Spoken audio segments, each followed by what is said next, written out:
नमस्कार दोस्तों, स्वागत है आपका हमारे YouTube चैनल महादेव योगी पर। आज के वीडियो में हम बात करेंगे नाग मुद्रा के बारे में।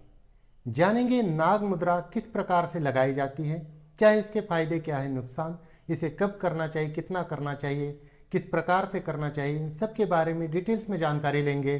तो चलिए शुरू करते हैं। दोस्तों, हस्त मुद्रा में नाग मुद्रा एक विशेष मुद्रा है।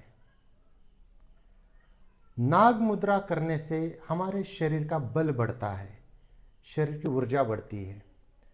इस मुद्रा के अभ्यास से जो सोई हुई शक्ति है वह जागृत हो जाती है। यह मुद्रा खास करके हमारे मन की शक्ति को बढ़ाता है, मस्तिष्क की पावर को बढ़ाता है, हमारे मेमोरी पावर को बढ़ाता है, हमारे अंदर क्रिएटिविटी आ जाती है। इस मुद्रा के अभ्यास से एंजाइटी दूर हो जाती है।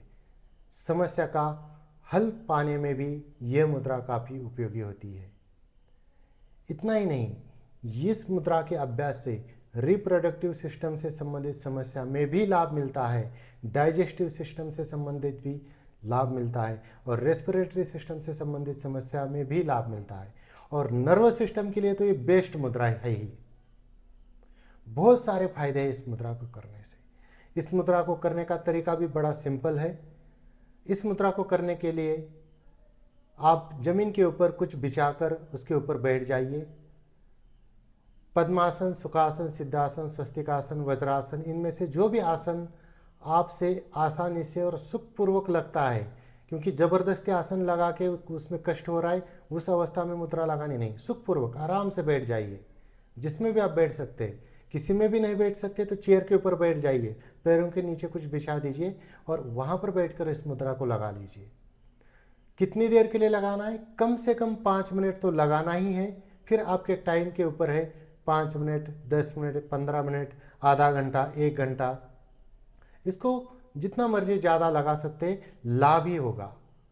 नाग मुद्रा बल को बढ़ाने वाली बहुत ही इफेक्टिव मुद्रा है। आपके मस्तिष्क को, आपके मन को स्वस्थ रखने वाली मुद्रा है।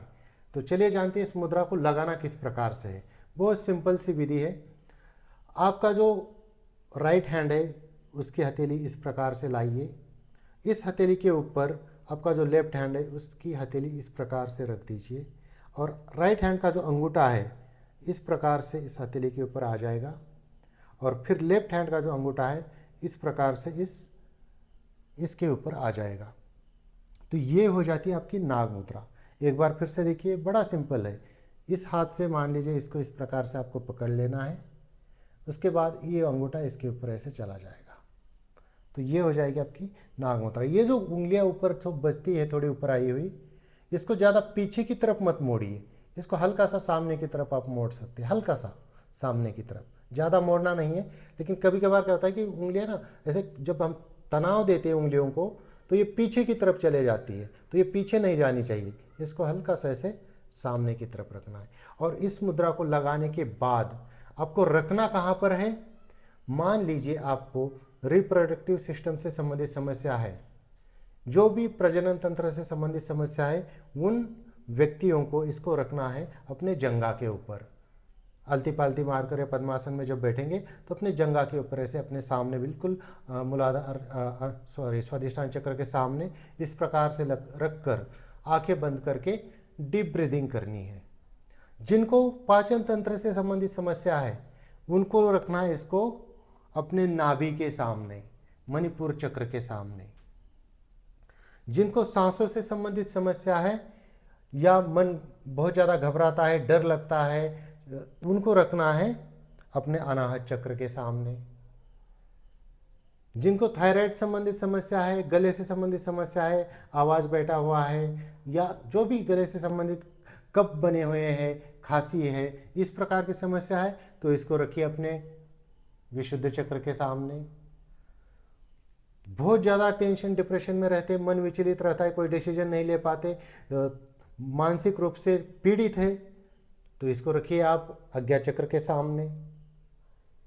तो इस मुद्रा को अलग अलग प्रॉब्लम्स के लिए अलग अलग जगह पर रखा जाता है। बेस्ट रहेगा आप इसको लगाकर अपने सामने बिल्कुल स्वादिष्टान चक्र के सामने अपने जंघा के ऊपर आराम से टिका दीजिए और डीप ब्रीदिंग कीजिए। 5 मिनट से 10-15 मिनट इसका अभ्यास कीजिए, बहुत ही उपयोगी रहेगा ये। या इसको लगाकर अपने अनाहत चक्र के सामने रखिए और डीप ब्रीदिंग कीजिए। इन दोनों में से किसी भी जगह पर आप रख सकते हैं। अगर विशेष किसी समस्या के लिए रखना है तो मैंने बता ही दिया, बाकी आप इन दोनों जगह में से किसी भी एक जगह पर रख सकते हैं इस मुद्रा को लगाकर। इसको खाली पेट करना बहुत ज़्यादा लाभदायक होता है, तो याद रखिए अगर सुबह के टाइम खाली पेट करेंगे तो बढ़िया रहेगा।